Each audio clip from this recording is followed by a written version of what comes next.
Está no ar, no divã do Gicovati. Como sempre, eu vou começar falando de um tema que tem a ver com um e-mail que eu recebi que perguntava assim: sexo é vida? E depois continuava a pergunta: como é que fica o sexo com o passar dos anos, com a idade e com a velhice, né? Então, eu vou responder o seguinte: o sexo evidentemente é uma coisa extremamente importante como prazer, é um dos grandes prazeres positivos, aqueles prazeres que não derivam de nenhum sofrimento anterior que a gente tem. Ele ajuda muito as pessoas a se sentir bem, a se sentir mais feliz, a se sentir mais alegre, mais ativa. Mas isso não quer dizer que o sexo seja vida, ou pelo menos não é a única fonte de alegria e de vida. Prazer intelectual, a dança, a música, o gosto que a gente pode ter pelo conhecimento, o gosto por assistir um filme muito bonito, uma boa conversa com uma pessoa que seja interessante, inteligente, tudo isso também é prazer importantíssimo, tudo isso é parte essencial da vida. Então o sexo é uma parte importante, mas não é a vida. O sexo tem a ver com esse tipo de nome, até por causa da pensamento psicanalítico que colocou o sexo como manifestação principal do instinto de vida. Mas na realidade existem muitos outros ingredientes que são e fazem um pacote que define a vida como uma coisa rica, um entretenimento bastante divertido, agradável e cheio de inovações e cheio de possibilidades o tempo todo. Evidente, como fonte de prazer, principalmente na mocidade, é uma fonte bastante forte e motiva, inclusive, muitos erros, ações que determinam erros nas escolhas, por exemplo. O sexo, como não tem nada a ver com o amor, o sexo é uma coisa que pode, às vezes, puxar uma variável relacionada com um encantamento erótico muito forte por uma determinada pessoa, principalmente dos homens em relação a mulheres muito bonitas e atraentes, e que depois, na continuidade, não definem uma relação com a qualidade que eles poderiam esperar, porque o encantamento sexual não define obrigatoriamente afinidades e também intelectuais e de caráter, e que são absolutamente essenciais para que se sinta uma boa qualidade da relação afetiva depois no correr dos anos. Então o sexo é fator importante, às vezes, nas escolhas, e pode ser um fator prejudicial, porque o sexo intenso e o desejo muito intenso não definirá depois qualidade no amor, porque sexo e amor fazem parte de impulsos bastante diferentes, não é? Nas relações afetivas, o sexo eu acho que é um importantíssimo ingrediente, porque na medida em que ele está presente e na medida em que não existe ninguém que regula, quer dizer, nenhum homem que tem dificuldade de se colocar sexualmente, e nenhuma mulher também que fica dizendo muito não, etc.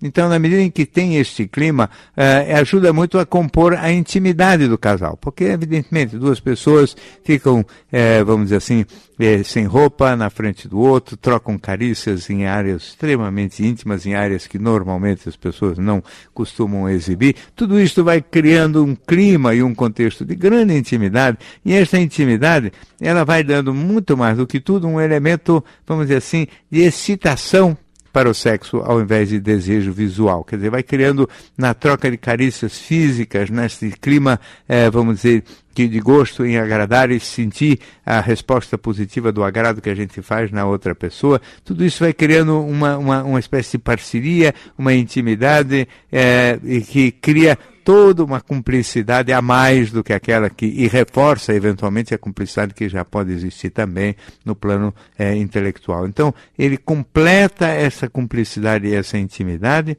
isso quando não existe rejeições, porque os parceiros que rejeitam sem perceber magoam muito mais do que estão supondo os seus parceiros, né?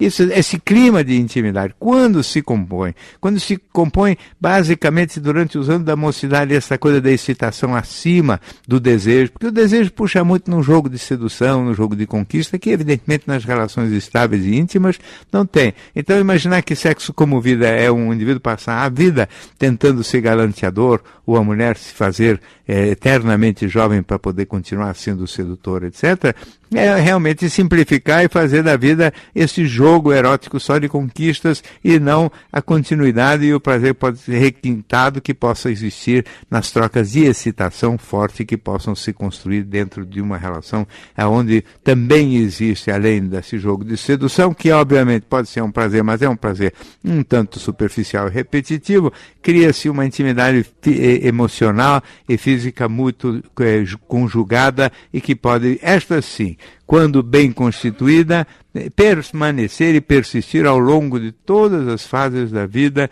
inclusive no final, ou seja, quando as pessoas envelhecem, quando as pessoas estão juntas por décadas e décadas, e quando naturalmente o nível de excitação sexual decresce tanto em homens quanto em mulheres, e quando as dificuldades, inclusive às vezes masculinas, ligadas à ereção, as dificuldades femininas de terem o mesmo nível de lubrificação vaginal, enfim, todas as mudanças que os corpos vão sofrendo com o passar dos anos e com o envelhecimento, tudo isto se supera, tudo isto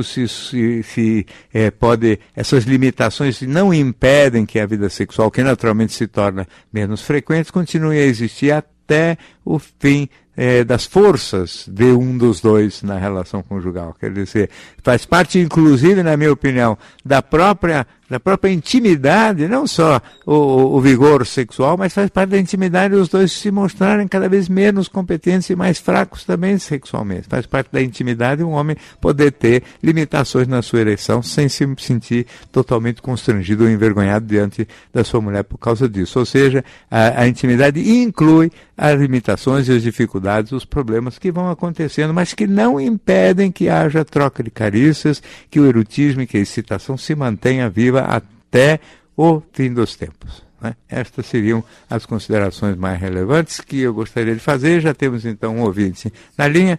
Seu nome, por favor? É Maria. Pois não, Maria.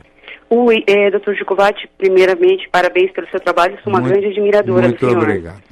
Bom, doutor Gikovati, eu tenho ouvido alguns programas seus gravados e a minha pergunta, assim, é muito sobre família, né? O que acontece é o seguinte, eu venho de uma família de estrutura muito difícil, nós éramos praticamente favelados, nós só não morávamos em favela, né? Sim. Mas, assim, os pais não olhavam o caderno, não mandavam escovar o dente, essas coisas, né? E eu fui uma dessas filhas, né, da família que fez a coisa totalmente ao contrário, deu a volta por cima, né? Então hoje eu sou formada, eu tenho 36 anos, né? Eu sou formada, eu moro sozinha, eu tenho minha independência, enfim, eu dei uma guinada na minha vida. Já os meus parentes, eles continuam na mesma situação, né? E eu sempre ajudei, dei emprego, ajudo. Só que, de repente, de uma hora para outra, me deu intolerância à lactose.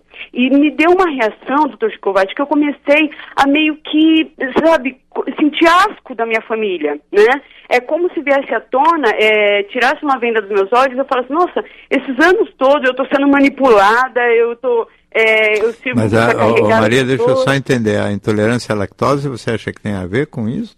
Então, eu comecei a fazer um processo de análise, né, com um médico que ele é lacaniano e tal, então aconteceu, a partir do momento que eu abri os olhos, né, para essa situação, que eu falei, nossa, minha família, ela só me usa, né, mas aí eu entendi aquela coisa da vaidade também que o senhor fala, né, porque a gente, e muito do que eu fiz até hoje foi por vaidade, né, para mostrar para eles, olha... Um pouco por vaidade, às vezes também um pouco por culpa, porque a pessoa que se dá melhor do que os irmãos e que os outros parentes, às vezes fica com um certo sentimento de culpa de ter sido mais bem sucedido e parece que fica devendo não só um dízimo, mas às vezes 20%, 30%. No meu caso estava 80%. Então não é mais do que o 10% que parece que é tradicional, né? E a grande questão é o seguinte, isso aconteceu de uns 40 dias para cá, e eu rompi com eles assim, né, eu falei, não, chega, eu não vou mais carregar ninguém de um lado para o outro, eu sou a única que dirige, doutor Gikovati, eu sou, É uma coisa assim que não dá para explicar, sabe? Entendi. Eu acho também o seguinte, que não sei se há necessidade dessa ruptura radical para sempre, talvez por um tempo seja interessante, no sentido de você desacostumar todo mundo e principalmente você mesmo deste círculo vicioso onde você acaba, sem perceber, sendo envolvida num papel realmente de superproteção de todo mundo, que acaba sendo inevitável quando você tem condição mais favorável, culpa, vaidade e um pouco de cara de pau também das outras pessoas que não tem muito pudor em ficar tentando pedir, puxar para si um pedaço maior possível do bolo, não é? Agora, das relações disso com a intolerância à lactose eu não saberia falar, porque são coisas que às vezes acontecem concomitantemente, né? E tem muita gente que não tem esses problemas familiares e que também de repente desenvolve a intolerância, mesmo que não tenha tido antes, porque a lactose às vezes a gente é uma intolerância que aparece no meio do caminho da vida mesmo. Agora, de todo modo, o que vale dizer aí é o seguinte: se você de repente percebeu que estava sendo abusada e que você estava talvez sendo mais generoso do que devia por força de vergonha, de vergonha do privilégio, ou culpa, ou por vaidade, realmente está na hora de interromper isso. Até porque essa ajuda às vezes atrapalha mais do que a gente pensa. Ser muito generoso e tolerante às vezes ajuda menos do que a gente pensa. Acomoda e reforça a pior parte da alma das pessoas que acabam recebendo essa ajuda. Então é preciso ser comedido na dedicação e na doação, mesmo quando a gente tem meios e facilidades para fazer isso. Muito obrigado pelo seu telefonema. Segue em frente no caminho que você está. Depois, talvez, vai ser o caso de reverter. Temos ainda um e-mail da Estela que eu gostaria de ler, que é o seguinte: tem um cunhado que vive dizendo que vai se jogar da janela e o pior, levando o cachorro.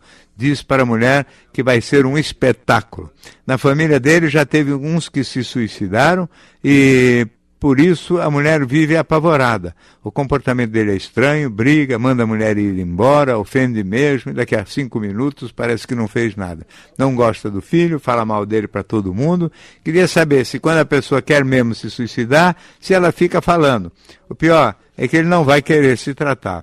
Então, Estela, na realidade tem dois tipos. Tem o tipo que fala, tem o tipo que não fala. O fato dele ser assim intempestivo, impetuoso, irritadiço, briguento, num ataque de cólera desse, ninguém pode garantir que ele não faça algum tipo de inadequação ou que não tenha um desatino. Mas o fato de ter algumas outras pessoas que já se mataram na família também fala a favor de um certo tipo de desequilíbrio, de tendência depressiva que possa existir na família. Mas o jeitão como você fala, na realidade, ele é muito mais o tipo egoísta, autoritário, mandão, do que realmente um depressivo suicida. Parece também que é uma pessoa bastante centrada no umbigo dele, quer que todo mundo fique focada nele e se sentindo muito ameaçado pelas eventuais hipóteses de que ele vai cometer algum tipo de desatino maior. É uma pessoa difícil e evidentemente não vai querer se tratar mesmo, porque esse tipo de temperamento raramente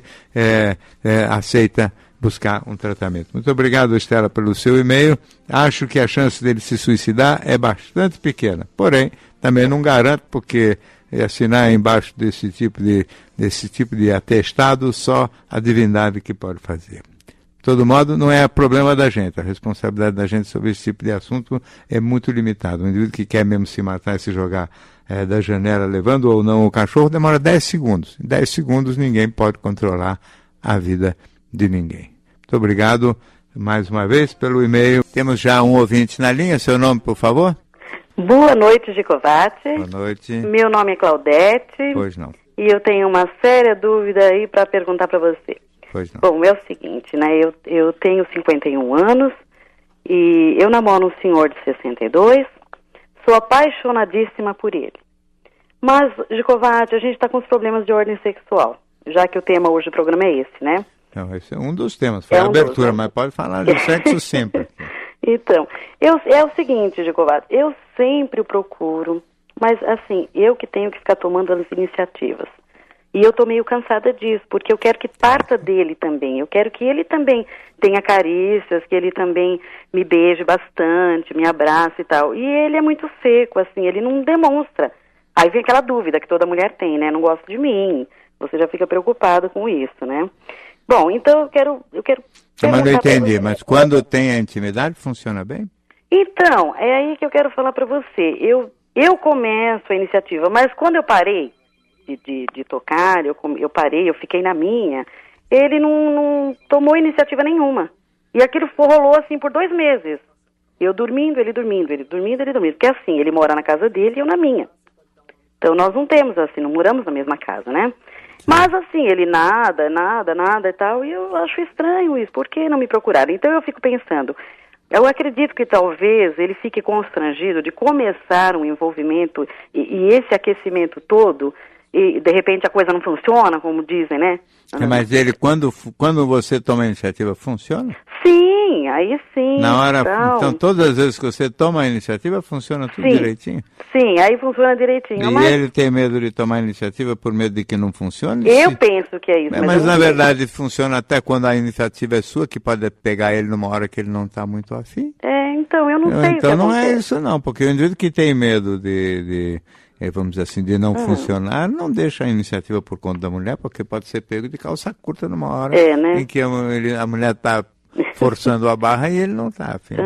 A impressão que dá que é meio folgado mesmo, né? Ele gostou, acomodou e acostumou nesse papel de ser o gostosão da relação. E você talvez tenha sido meio causadora disso, porque você acostuma mal. Como é que foram os seus parceiros anteriores? Então, eu fui casada durante 5 anos e o meu marido, ele faleceu, tal, né? Mas ele era um tipo assim extremamente exagerado. Ele me procurava 4 vezes ao dia. Certo. 4 vezes. E eu fiquei nesse embalo dessa situação, entendeu? Claro, eu achei que aquilo era até meio doentio, uma procura tão assim, né, constante. Mas, tudo bem, né, de repente ele tem esse jeito.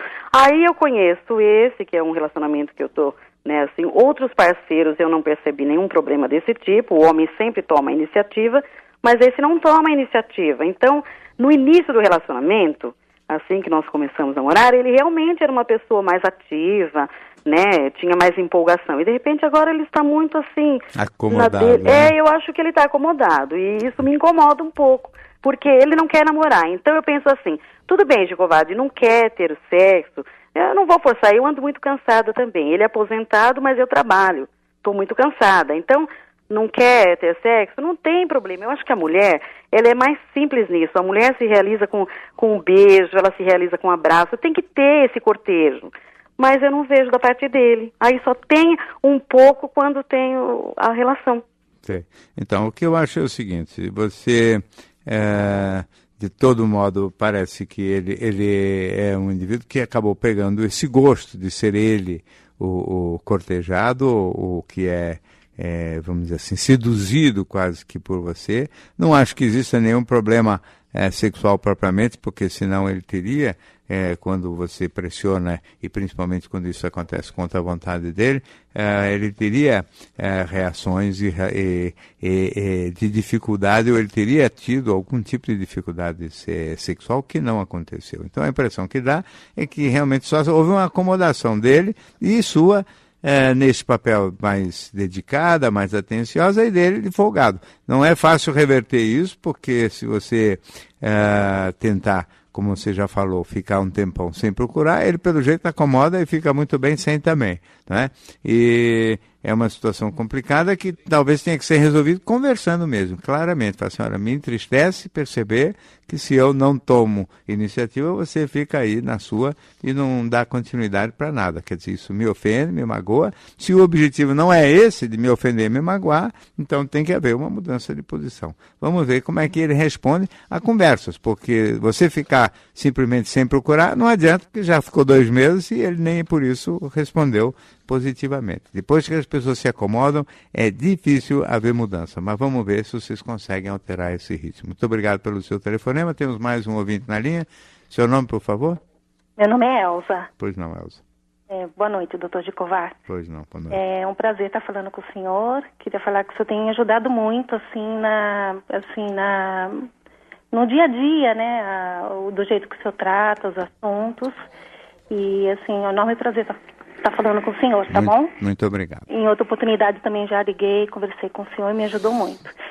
Doutor Gicovati, na semana passada, não me lembro bem assim o assunto, mas assim, teve uma pessoa que ligou falando de culpa, né?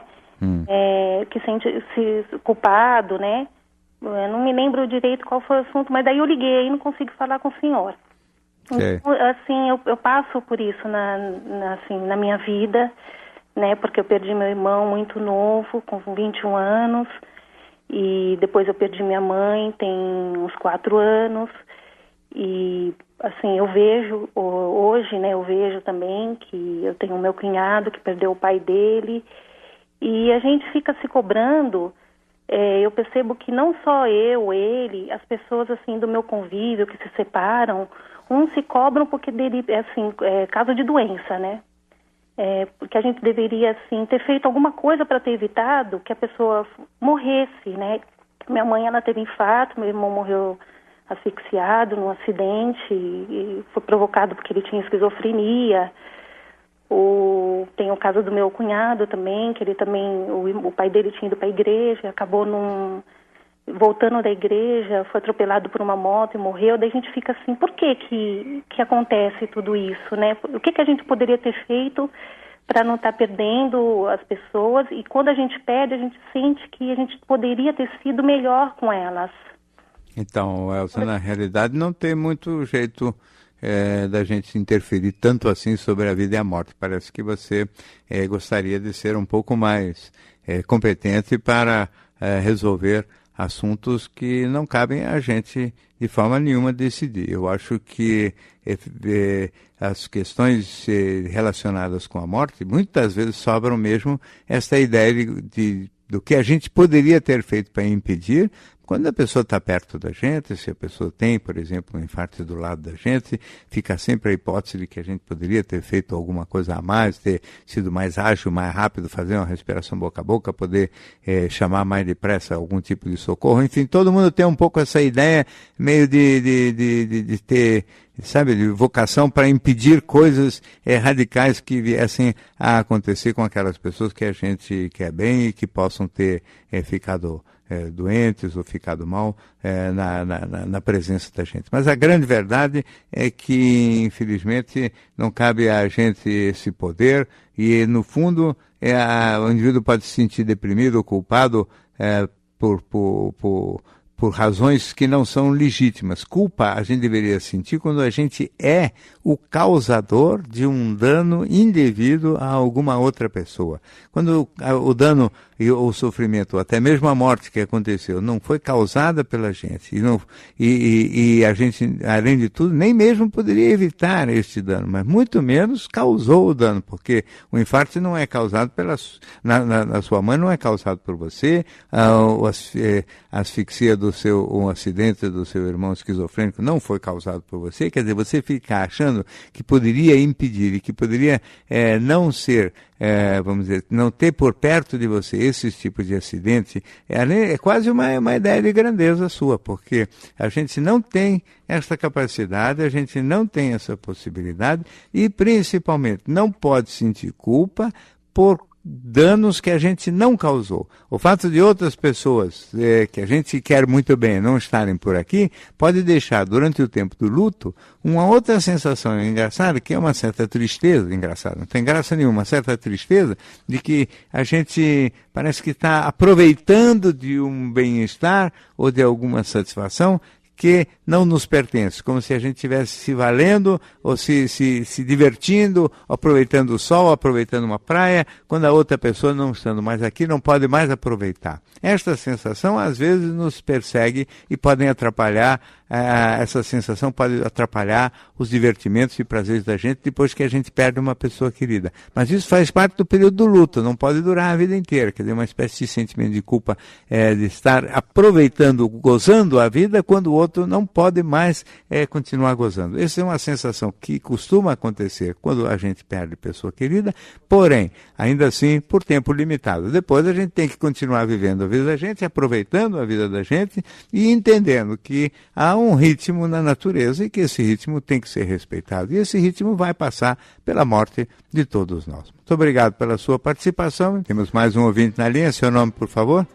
Regina, doutor Gicovati. Boa noite. Boa noite. Bom, o meu assunto é a respeito das relações, da dinâmica repetitiva nas relações homem-mulher. O que eu quero dizer? Há mais de 10 anos eu tenho um relacionamento com um parceiro, um relacionamento de bastante afeto, bastante cumplicidade, porém eu sinto que não há projetos comuns, não há futuro.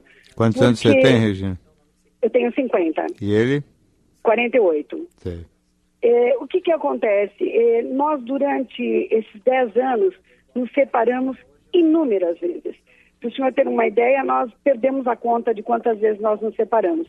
Então, o que se estabeleceu na nossa relação foi uma repetição constante de separa, volta, separa, volta. E as separações se acontecem por quê, hein, Regina? Eu acho que desgaste da relação, às vezes por questões familiares, tanto da minha família, né, eu tenho filhos, ou da família dele que tem filhos. Quem é mais briguento, você ou ele? Eu acho que eu sou mais briguenta, talvez mais exigente.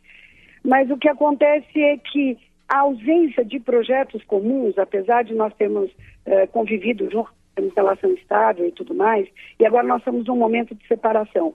A ausência de um projeto comum me frustra muito, porque eu gostaria de olhar para o futuro e ver... Mas escuta, Regina, com toda a franqueza, com esse volume de separações, dá para fazer projeto em comum? Eu gostaria muito. Eu sei, mas você brigando desse jeito, separando toda hora, como é que vai fazer projeto? Eu acho que a separação ela até acontece pela falta de projetos comuns. Porque como eu não vejo um interesse maior da parte dele de realmente constituir... Casar, você diz que o projeto é casar mesmo, né? A gente é casado, né? Foi casado de uma certa forma, porque moramos juntos com contrato de relação estável. Só que é muito frágil essa relação, porque por qualquer motivo, às vezes um motivo bastante secundário, nem tão importante, nós nos separamos. Mas quem que toma a iniciativa de separar, ele ou você? Eu vou te dizer que se eu pudesse quantificar, 80% das iniciativas foram dele e 80% dos retornos partiram dele. E 20% ficaram comigo, sendo que a última vez fui eu quem tomou a iniciativa. Sei. E como é que dá para fazer, volto a perguntar, como é que dá para fazer um projeto de longo prazo numa relação assim instável e que, pelo jeito, fica uma história de ovo e galinha. Você diz que a instabilidade deriva da falta de projeto e pode parecer também que a falta de projeto depende da instabilidade. Como é que dá para construir projeto numa relação assim instável? Mas sabe o que acontece, doutor Gicovati? Existe amor, existe afeto, existe cumplicidade, talvez não companheirismo. O que não existe é aquela aproximação de projetos, principalmente do ponto de vista material. Comprar uma casa juntos, fazer, construir uma empresa juntos, enfim, qualquer projeto material que pudesse nos aproximar diante de um mesmo objetivo. Isso não existe. E eu acho que torna a nossa relação frágil, a ponto de qualquer motivo, do menos importante até o mais complexo, ser motivo de separação. Então é essa dinâmica que eu não sei se estabeleceu por conta de fragilidade ou porque, de repente, psicologicamente, nós dois mesmos precisamos nos separar e voltar com frequência.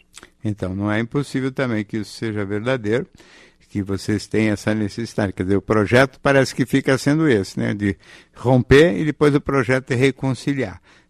Então ficam só nesse capítulo do filme. Evidentemente que a construção de projetos práticos em comum é uma coisa que ajuda a construir estabilidade, vamos dizer assim, não diria nem estabilidade, é construir assunto para conversa, assunto para uma certa riqueza dentro da relação.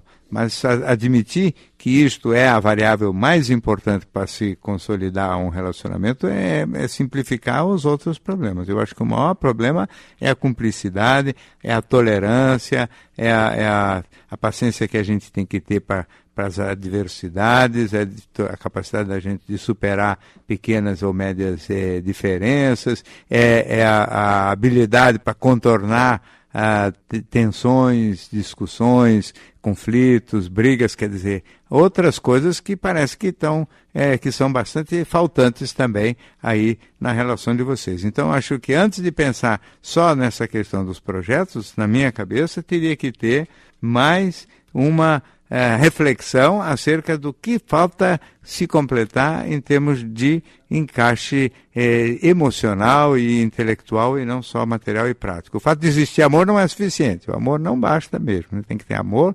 cumplicidade, tolerância, respeito mútuo, a grande amizade entre os dois. Não tenho certeza que exista isto entre vocês e acho que deveria ser trabalhado nesta direção. Muito obrigado pela sua participação. Temos aqui, então, um e-mail de uma ouvinte que não quis se identificar. Diz assim: doutor, meu primeiro namoro durou 10 anos. Nós nos entendíamos muito bem e em todos os aspectos. O relacionamento terminou por falta de confiança, depois de uma traição dele. Tempos depois me envolvi com outra pessoa, mas não tive mais orgasmos, apesar de eu realmente gostar do novo parceiro e me sentir segura ao lado dele. O que pode explicar isso? Então, é evidente que, minha cara ouvinte, sobrou uma certa, talvez, vivência um tanto, não diria traumática no sentido muito grave da palavra, mas uma certa experiência negativa desse primeiro relacionamento no qual você se entregou com muita, vamos dizer assim, com muita intensidade e provavelmente aqui você está mais reservada, porque o orgasmo provavelmente depende mais do que tudo de você realmente estar disposta e pronta a se entregar. Isso especialmente se você continuar colocando a questão, vamos dizer assim, da entrega sexual como alguma coisa que você faz ou você dedica ao seu parceiro. Na verdade, o clima de confiança ajuda muito, mas eu acho que basicamente o orgasmo tem que ser entendido como um entregar-se não ao parceiro, mas entregar-se ao sexo, entregar-se à excitação, entregar-se ao prazer que aquilo provoca num clima e num contexto de segurança e confiança que possa advir de uma boa relação de parceria. Mas, basicamente, o que mais importa para que a pessoa consiga ultrapassar esse tipo de dificuldade é não imaginar que ela está tendo um orgasmo assim, vamos dizer, dedicado ou um orgasmo, vamos dizer, que seja voltado para aquele parceiro. O orgasmo é uma conquista da mulher. Às vezes também a dificuldade do orgasmo tem a ver com certas práticas do próprio homem que talvez não tenha a habilidade ou não tenha pego a manha do jeito como você gosta de ser estimulada até o orgasmo. Mas, de todo modo, o orgasmo como propriedade sua e não com alguma coisa que você dedica ao seu parceiro. Só visto por esta maneira é que você fica livre de qualquer tipo de aflição relacionada com o grau de certeza que você pode ter, o que na realidade nunca dá para ter, porque já não dá mais para ter, em relação ao futuro, vamos dizer assim, das relações em geral e dessa em particular que você está vivendo. Muito obrigado pelo seu e-mail. Temos então mais um ouvinte na linha. Seu nome, por favor? É Mônica. Mônica, pois não. O meu problema também é de relacionamento. Sim. Quantos anos você tem, Mônica? Eu tenho 32. 32. Estou separada, né, há 1 ano. E há 8 meses eu estou namorando com uma pessoa, né? Quanto tempo você foi casada, Mônica? 17 anos. Peraí, 32, foi casada, 17? Quer dizer, casou com 13? 14. 14 anos, sim. E... Você casou grávida? Não casei grávida. E, assim, hoje, né, eu vivo, assim, uma outra realidade, né? Me identifiquei muito, assim, com essa pessoa que hoje estou namorando. Porém, né, descobri há uns 5, 6 meses atrás que ele tem uma outra pessoa, né? um relacionamento que diz que namora há 3 anos também. Quantos anos ele tem, Mônica? 36. Sei. E diz que não gosta dela, né? Que se sente bem comigo, a gente tem afinidade sexual, né? Mas... E fora afinidade sexual, tem afinidade intelectual também? Também. De gostos, interesses, projetos de vida? Tudo. Tem uma infinidade, assim, enorme. Okay. E vocês são briguentos ou são mansos? Mais ou menos, né? Que é mais ou menos? Como é que é mais ou menos? Dá umas brigadas. Às vezes a gente tem que sempre recuar, né? Pra não ficar chateado mesmo um com o outro. Sei. Quem recua mais, você ou ele? Acho que os dois. Uhum. Com certeza. E assim, eu já pensei em terminar com ele várias vezes, porque eu acho que ele nunca vai terminar com essa menina, né? Porque eu tenho 2 filhos, né? Não quero ficar tentando relacionamentos que não vão me ser duradouros, enfim, né? Não quero ficar me expondo. Só que eu gosto muito dele, entendeu? E toda vez que eu falo de terminar com ele, ele me chantageia, né? Fala que vai pedir a conta do serviço, né? Que nós trabalhamos na mesma instituição, que não vai me deixar em paz, que quer ficar comigo, mas não toma uma decisão, né? E com isso eu tô ficando, cada dia que passa, mais estimulada e mais magoada. Mas não quero tomar essa iniciativa, né? Porque eu acho que se eu tomar uma vez, eu não volto mais. Eu queria sua ajuda. Então, eu digo para você o seguinte, realmente esse negócio de ficar indo e voltando, nós vimos agora há pouco, né, um casal que em 10 anos já perdeu a conta de quantas vezes foi e voltou, realmente não é legal ficar indo e voltando, porque isso aqui acaba desmoralizando, inclusive, a própria separação. Evidentemente que você tem 32 anos, ficou casado há um tempão, tem 2 filhas, é evidente que tem que cuidar da sua vida também. Quer dizer, você tem que pensar não só em termos dos sentimentos, como também nas questões práticas. O moço ficando com 2 mulheres, quer dizer, tendo uma namorada, e você já há meses sabendo disso, ele não tomando nenhuma providência para tomar nenhuma decisão mais radical, já mostra que também é um temperamento um tanto acomodado, folgado e meio bígamo, né? E que não obrigatoriamente vai sair com facilidade dessa situação. Então, na verdade, você deveria romper para a relação, isso levando em conta os seus projetos pessoais e o fato de você querer construir uma história mais consistente para você. E deveria romper esse relacionamento. Se ele ameaça, chantageia e se vai se demitir do lugar, não faz diferença nenhuma. Duvido que ele faça tudo isso só por sua causa. Se ele fizer, terá outros motivos. E se chantagear, aí então é que você não pode fazer nada que não seja aceitar eventualmente um retorno, caso ele efetivamente termine um outro relacionamento e se disponha a ficar para valer com você. Já deu para sentir que é um tipinho que gosta de ser sentado em 2 cadeiras. O fato de você gostar dele não confirma, não dá nenhuma garantia e nenhuma confirmação de que ele possa ser realmente um parceiro e um companheiro legal para o seu futuro. Então, mais frieza, um pouquinho mais de, vamos dizer, de racionalidade do que de só sentimentalismo e amor, porque amor é uma coisa muito relevante, muito importante, mas o amor só não basta e não constrói uma vida em comum consistente se você amar uma pessoa que não tenha, com a qual, além das todas as afinidades que você falou, sexuais e outras, também não tem afinidade de caráter. Um indivíduo que mente, que tem 2 mulheres, que não fala a verdade, etc., tem diferença de caráter, a menos que você também seja do tipo mentiroso, o que eu não acredito. Então, muito obrigado pela sua participação. Então, temos mais um ouvinte na linha. Seu nome, por favor? Meu nome é Marcelo, doutor. Boa noite. Boa noite. Doutor, a pergunta é bem objetiva. 1 ano e pouco atrás eu fiz uma ligação ao senhor sobre uma pessoa da minha família que é alcoólatra e eu pedi orientação, o senhor me sugeriu ir a um especialista. Sim. Nesse último ano eu levei no especialista, acompanhei e a indicação que o especialista deu foi internação. Sim. E a pessoa se fechou totalmente, não aceita mais falar do assunto, não quer se tratar. E ela é minha ex-mulher e mora com meus filhos, que já são maiores de idade. A minha dúvida é como ajudar uma pessoa que se recusa a reconhecer que tem problema e se recusa a qualquer tipo de tratamento que imponha alguma restrição. O caso é alcoolismo. Então, o Marcelo, na realidade, é muito difícil tratar o alcoolismo, né? Eu não me lembro exatamente o que eu falei há um ano atrás para você, mas eu sempre vou lhe dizer e vou dizer para quem me perguntar. É muito fácil o indivíduo se deixar levar pela bebida, mas com facilidade o indivíduo fica, vamos dizer assim, meio perdido na hora de tentar algum tipo de tratamento efetivo para isso. A internação talvez foi uma atitude um pouco drástica que o médico...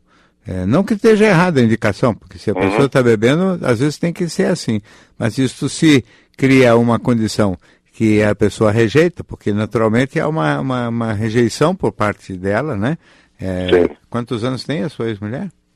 Tem 50 anos. E faz muito tempo que vem bebendo muito? Já fazem mais de 10 anos e por conta disso a gente separou há 5 anos atrás. Sei. Então, o que eu acho aqui é o seguinte, Marcelo, a outra possibilidade que efetivamente pode existir é você procurar, se ela topar, procurar os Alcoólicos Anônimos. Não sei se já ouviu falar, se ela já se disporia a participar. É um lugar, vamos dizer assim, de reuniões só, de encontros, né? É uma coisa que não passa por esta atitude drástica radical, não é gerenciada por médicos, né? E de alguma maneira seria um jeito mais, vamos dizer assim, suave de introduzir-se neste caminho do tratamento. É um lugar onde frequentam pessoas que têm problema parecido e, naturalmente, às vezes tem uma eficácia maior do que a conduta médica. A atitude do psiquiatra de querer interná-la, evidentemente, intimidou ela e ela provavelmente não vai querer saber de buscar outro tipo de médico com medo de que a indicação venha a ser a mesma. E não é raro que tenha que ser mesmo, porque se a pessoa não para de beber, você também... só mesmo aí quem sabe trabalhar com isso são os caras do AA, que são os Alcoólicos Anônimos, são os próprios caras que bebem e que conhecem o ramo certamente melhor do que ninguém. Então tenta por este caminho, quem sabe tenha um pouco melhor resultado, e que é o que você pode tentar fazer, né? Porque no fundo, você sabe, a pessoa tem que querer também se ajudar, e isso pelo jeito não é o caso. Muito obrigado pela sua participação. Temos mais um ouvinte na linha. Seu nome, por favor? É Aparecida. Pois não, Aparecida. Vou ser bem rápida, bem 60. Eu tenho 35 anos de casada, 55 de idade. E a minha pergunta seria por que eu não tenho desejo sexual pelo meu marido ou qualquer coisa que seja. Mas nunca teve? Não é desejo, porque a mulher não tem desejo sexual mesmo, né? A mulher se estimula e se excita de perceber que o marido tem desejo por ela. E mesmo assim, eu não sou amante do sexo. Tivemos já algumas épocas melhores, mas muito poucas. E assim mesmo casamos. Mesmo de solteira, não tinha desejo sexual absolutamente nenhum. Não é desejo, mulher não tem desejo, Aparecida. A mulher se excita de perceber que o homem deseja ela. Isso daí. Eu gostava do namoro, das preliminares. E hoje eu estou vendo assim que você está falando de acostumada, a pessoa ficar habituada a ser procurada. Então, a gente fica de vezes 3, 4 meses sem sexo. E outras vezes ele me procura. Se eu brinco com ele, tal, convido, porque eu sei que já faz algum tempo que está sem sexo, ele está sempre muito animado, né? Mas eu não... E quando ele procura, você nega? Não, eu até, como eu falo, faço. Eu até faço, entendeu? Como... Assim como doação para ele? Exatamente, toda a vida foi, entendeu? Sim, mas quanto você fala mais sim ou mais não? Mais sim. Sim. Porque não é uma coisa assim como eu vejo a pessoa falar, tem sexo toda semana. A gente sempre teve muitos casos, às vezes cada 15 dias, e já chegamos a ficar 4 meses sem sexo. E o seu marido aguenta bem? Então, ultimamente ele tem questionado, então por conta desse questionamento eu procuro, né? E ele fica muito feliz, eu fico feliz que ele ficou feliz. Então, tá bom. Ô, Aparecida, na realidade, o que acaba acontecendo aí é o seguinte, as mulheres realmente não têm desejo. Como eu falei, as mulheres têm essa sensação de se excitar ao perceber que elas são objeto do desejo de um homem. Muitas mulheres, durante o namoro, elas às vezes se excitam mais de se perceber desejadas, assim como se fosse uma coisa que mexe com a vaidade, com o ego delas. Agora, aprender a curtir, a gostar do sexo como fonte de prazer, especialmente para as pessoas que têm, vamos dizer, uma faixa de idade mais alta, como com mais de 55 anos, etc., como é o seu caso, normalmente tiveram, às vezes, uma educação em que o sexo aparece como um elemento meio secundário que não vale muita coisa. Então, às vezes demora ou faltam circunstâncias favoráveis para a pessoa pegar o gosto, né?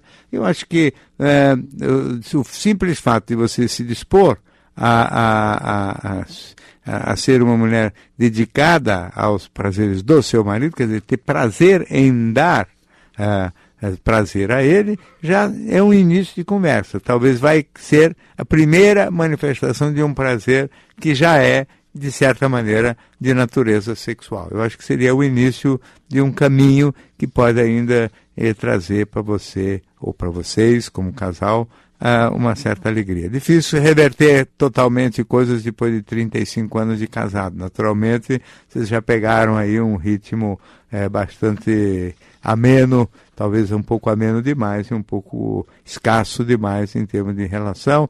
Talvez também não tenham desenvolvido todas as possibilidades no sentido do seu marido também aprender a arte de como ele poderia fazer para provocar excitações mais fortes em você. Enfim, todo um conjunto de pudores e pruridos que podem ter atrapalhado a vida de vocês e que hoje a gente tenta, ou pode tentar remediar, começando por esse prazer em agradar o marido, que já seria um bom início de conversa. Muito obrigado pela sua participação. E temos aqui um e-mail do Paulo, que eu gostaria de ler também. Diz assim: Dr. Gikovati, acompanhei outro dia um e-mail de uma mulher que falava que o pai a abandonou quando criança e acabou reencontrando-a já adulta em um relacionamento profissional. Se eu me lembro bem, era uma situação em que ela recebeu o pai como pedreiro numa obra sua, quer dizer, ela numa condição de superioridade e melhor do que a do pai. No dia, o senhor chamou a atenção para a importância, para ser pai, da presença, vamos dizer assim, constante no dia a dia, que não existe, e de fato eu falei isso, quer dizer, que não existe a coisa assim do pai quase como um instinto, como existe na mãe, quer dizer, que é uma característica adquirida no convívio, né? Então, ele continua o e-mail dele dizendo o seguinte: sei que no Brasil o Estado é laico, quer dizer, não religioso, mas sabemos que as religiões nos dão uma dimensão espiritual da vida e em algumas, por exemplo, como no Espiritismo, aprendemos que os nossos parentes mais próximos são pessoas com as quais temos relações eternas, notáveis. Penso ser válido esse tipo de informação também, que esse tipo de informação também possa ser prestada ao paciente. O que acha? Então, Paulo, em primeiro lugar, eu digo o seguinte: do ponto de vista da biologia e da psicologia, nós não podemos dar nenhum tipo de informação que tenha, vamos dizer assim, origem religiosa, até porque isso significaria privilegiar um tipo de religião em favor, em relação a outras, o que definitivamente não é o papel do médico, não é? Não cabe ao médico dar ao paciente nenhum tipo de encaminhamento para hipóteses desse tipo. O que cabe é o seguinte: respeitar a crença que já exista, ou pré-existente de cada paciente. Então, se eu tivesse no consultório alguém que me contasse uma história deste tipo aqui, relacionando a sua espiritualidade e o seu jeito, vamos dizer, de pensar relacionado com o espiritismo, acerca de como se comportar em relação ao pai, eu certamente respeitaria o fato de que para ele, o pai, mesmo não sendo uma pessoa dedicada, que não foi legal, que não foi um pai presente nem nada, possa ser tratado e entendido como alguém que tem uma paternidade quase que intrínseca em decorrência dessas relações de reencarnação e relações eternas notáveis. Esse tipo de informação, ele tem que ser respeitada e, portanto, e inclusive pelo próprio praticante, não é? Então, num caso de um espírita, aquela resposta que eu dei realmente não serve para o espírita praticante, e eu, no trato individual com um paciente nessas condições, jamais daria aquele tipo de resposta. Mas aqui, no caso genérico, eu tenho que me abster de qualquer vamos dizer, manifestação de caráter religioso. Muito obrigado, de todo modo, pela sua interferência e participação atenta às coisas que eu tento falar por aqui. No Divã do Gikovati tem produção de Alessandra Dias e Diego Vega. Os trabalhos técnicos de hoje foram de Williams Fernandes, a direção nacional de jornalismo é de Marisa Tavares. Boa noite.